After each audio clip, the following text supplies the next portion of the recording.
got a big week ahead of us.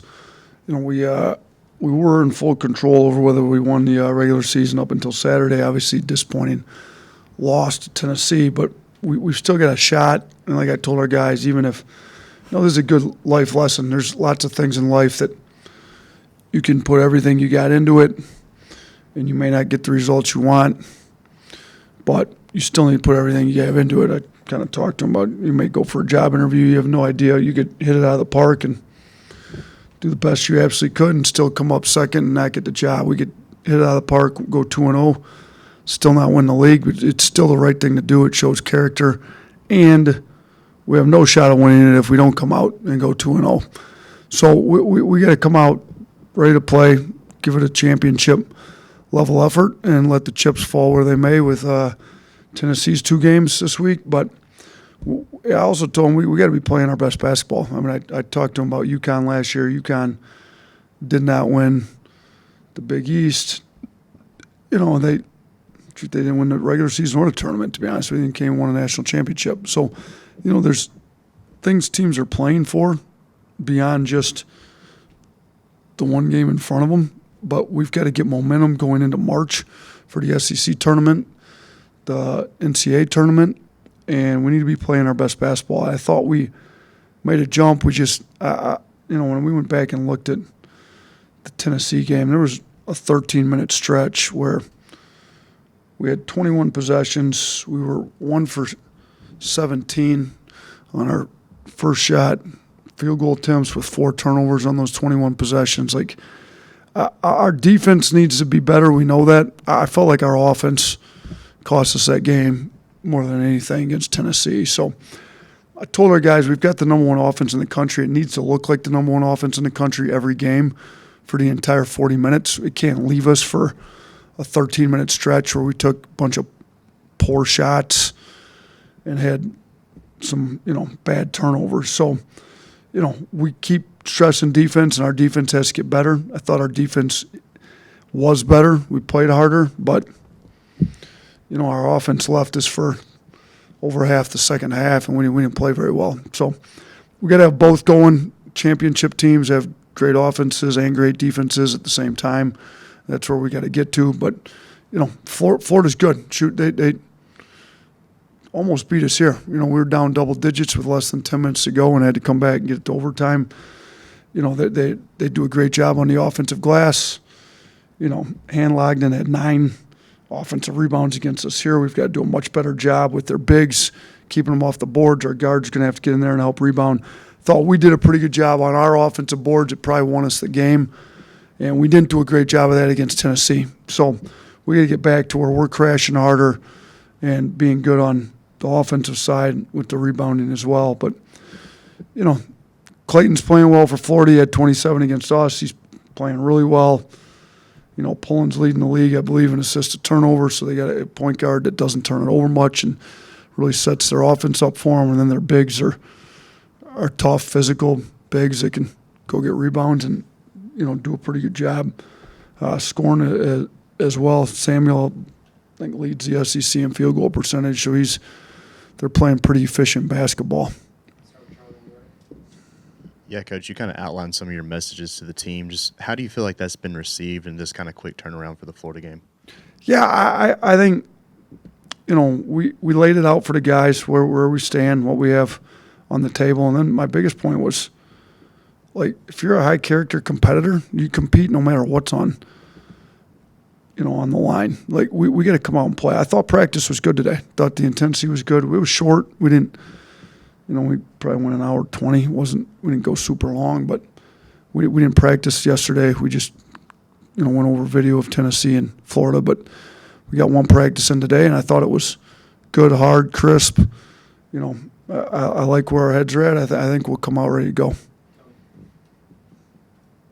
Kind of on that note, Grant's coming off of a tough game, but then he had probably his best game in a Crimson Tide uniform last time you guys played Florida.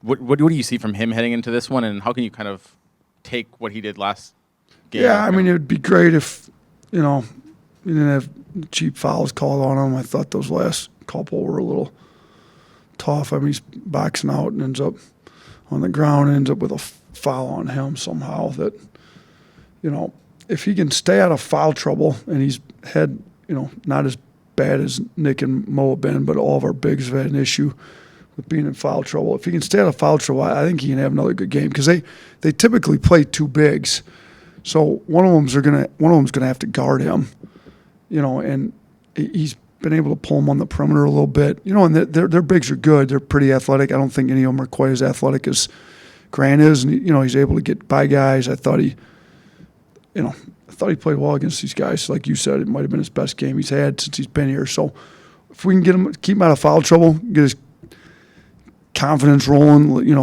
We didn't play Florida that long ago. He probably just played his best game against them in an Alabama uniform, and it was within a couple weeks. So, yeah, we need him to play well, though. Where do you stand on guys shooting three-pointers when their feet are way behind the line, 25 feet, whatever? I think every once in a while Sears will let one fly from that deep. I mean, are you good with those, or do you want those toes on the line or near it? Listen, I'm much more concerned with that they're uncontested.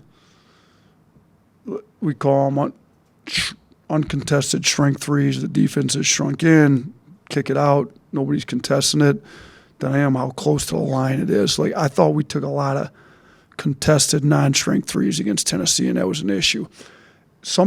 Now, Sears can make them from pretty deep. We chart them too, like off the line, on the line. Some guys, if they're off the line, like you were saying, 24, 25 feet, if they're off the line and their percentages are pretty close to being on the line, a lot of times they're uncontested back there. I'm good with them taking them. Like Shackelford that played for us a few years ago had really deep range, could shoot him off the line. Deeper he was able to space, the more the floor got opened up. I was great with it. The guys whose percentages are not that close, they need to be stepping, from basically NBA 3. We got a 4-point line about 3 feet past that, but they need to be stepping from 4-point line, NBA 3, into college 3 to make sure they're within their range. But if Sears has pretty good range from deep, like if Trelly Reitzel can shoot from deep, if we ever get him back, I don't mind some of those guys that are able to shoot them from deep, space on the floor, so we get even more space on the floor. So I don't mind it, certain guys. Yeah, speaking of Reitzel, I mean, we saw him in warm-ups. I mean, how's he progressing? And just another question, too, on top of that. With him out, how has that pressed guys like Sears and Estrada in terms of how you use them in minutes they're playing? Yeah, I mean, he's been doing some basketball skills. He's got to get to the point where he can practice and then not have any type of headache the following day. We were on him. He was on a comeback protocol and then got reset because he had a setback in it. So it'd be nice to get him back. Again, it's day to day. Got to see how he's able to respond, the next mornings, because then if, once they go back to having a headache, they kind of start back at day zero again. But he's coming along. As you could tell, he can shoot. He wasn't doing anything live yet then. But, and then the second question, sorry, was what? Yeah, just essentially without Latrell, how is that forced Mark and Estrada to press more? You guys use it more? Yeah, we've had our lower transition games on offense. I think our two lowest these last two games when our depth in the backcourt wasn't where it needed to be. I mean, Sears is playing almost 40 minutes a game. He did play 40 minutes at Ole Miss. Aaron's playing high minutes. They're probably, there's no probably, they're both playing too many minutes.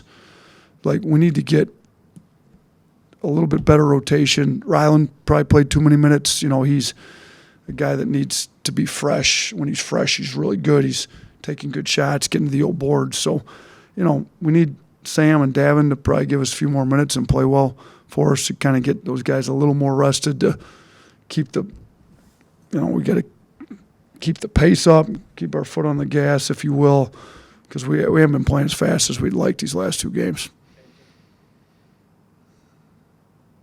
Continuing on the Mark Sears point, he was named a finalist for the Bob Cousy Award. What's impressed you the most about his progression from last year to this year? It was nice that the committee recognized him. I think they had the midseason one where I think it overlooked him. So I think he's definitely one of the best 5-point guards in the country. You see his defense has gotten significantly better over the last month, few weeks. And I would have to go look at all those 4 other players. I think there's 5 on the finalists to see what the efficiency numbers are. My guess would be he's the most efficient one. He's not a guy that takes a lot of bad shots. He's not a volume guy that needs 30 shots to get his points. I mean, he's had big scoring outputs on 10 shots, this year. He's super efficient. He scores the ball at a high level. He makes the right reads. He's been great getting in the paint, finding his teammates. He's becoming a much better screener lately. I don't know who's leading the league in scoring right now. Him and Connect are kind of neck and neck right there. But, whether he's first or second in the league in scoring, he's been up at the top, and he's being a great teammate, knowing that teams aren't helping off him. He turns himself in. The lob play we got for Pringle with the and one, he set a great, rip screen to get Pringle to the rim. So I think he's about winning, as evidenced by his great screening, his decision-making when he gives the ball up, his defense. When you're about winning and your team's winning, you should be recognized when you're putting up the numbers he does. And I think that's the case. Like, I think maybe he was overlooked, when they came out with the first 10, because we weren't winning at the level we needed to be. Now that we are, why is Alabama winning? Well, he's a huge part of why we're winning. And it's not just scoring, because there's some guys that score the ball at a pretty high clip but need 25, 30, 35 shots to get it. He scores it super efficiently, makes the right reads. His defense has gotten significantly better. He's become one of our better defenders here in the last few weeks. I thought his defense was really good against Tennessee, and we need it to be great tomorrow night against Florida too. The trio of Clayton, Pullen, and Richard scored 61 of 93 in the first matchup. What makes them so hard to guard, and what do you just think about that Florida backcourt in general? Yeah, they're good. Pullen doesn't turn it over, finds those other guys. Clayton's scored 27. He's super talented, can really score it, makes tough shots. And then I thought they broke us down too much. I thought Richard got stuff, we get broke down, the ball gets kicked out to him. He's a pretty efficient player too. Like, he doesn't take too many bad shots. He gets to the rim and finishes at the rim. We lost him a couple times on that. So, yeah, and they're a good offensive team. I think we're first in the country in scoring offense. I think they're 12th. So, they their guards are skilled, talented. Their bigs know how to get them open. Their bigs are great screeners. And they're not relying on their bigs to score a ton. I think, they've got 4 bigs. They play 2 of the 4 almost all the time, and those 4 guys know how to get those 3 guards. And Kugel, when he's playing, he didn't play much against us here, but he's been playing a little more lately. Like, you can kind of add Kugel that mix. Like, those 4 guys in the backcourt score a ton of points, and those bigs know how to get them open. They set a lot of screens for them. So our guard's going to have to navigate screens. We're going to have to do a better job. They scored some in transition on us the first time that we give up some easy ones. We got to do a better job with that. Not talking X's and O's or personnel, but you just had a game like less than 2 weeks ago against this team that they probably thought they should have won, and your team did win. Is there a mental edge for either side on that, or do you know, or is it impossible? I guess we'll see tomorrow. I mean, it's a tough thing with the psychology of revenge games. Yeah, they all played us for 30 minutes in the game. They had a 10-point lead with less than 10 minutes to go. So, I'm sure they feel like they were the better team for a majority of the game. And then, it took us overtime to get it. I did think we did a great job coming out of the overtime well, but, we also, if I remember correctly, I think, was that our first game without Reitzel, if I remember right? Yeah, so we were we'd been playing pretty good basketball with him playing. Then we had to figure out what we were going to do without him playing. And we've done a little better job figuring it out. We've played better. We obviously didn't get the win against Kentucky or Tennessee without him, but I think we know what we're doing a little better without Reitzel for the second time.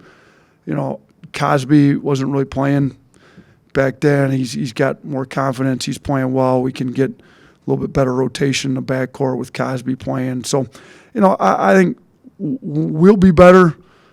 I'm sure that they're going to have some confidence and a little bit of revenge factor, like they feel like they owe us one, but it'll be a good game. I mean, the team that plays harder and executes the best is going to win this thing, and I think whether we've got a psychological edge or they do, I'm not sure, but we're playing for a championship. They're playing for seeding. We both got a lot to play for, and we just got to come out and take care of business.